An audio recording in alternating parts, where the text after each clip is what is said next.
Welcome back to my channel. আমি সুপ্রিয়া। আজ তোমাদের সাথে নিয়ে এসেছি একটা নিউ ব্লগ 30 days চ্যালেঞ্জ। তো আজকে দেখতেই পাচ্ছ মেনুতে রয়েছে ভাত,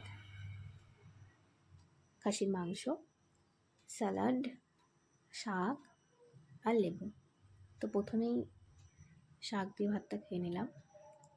দেন খাসির মাংসটা কিন্তু জাস্ট অসাম হয়েছে।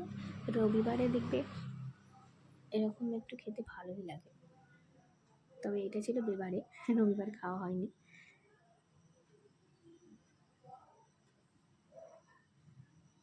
আর খাসির মাংস থাকলে কিন্তু আর কিছু প্রয়োজন পড়ে না, অন্তত আমার তো লাগে না।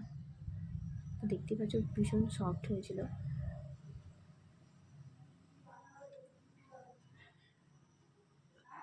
কার কার মাটন খেতে ভালো লাগে বা ফেভারিট, চিকেন না মাটন, এটা আমাকে জানিও।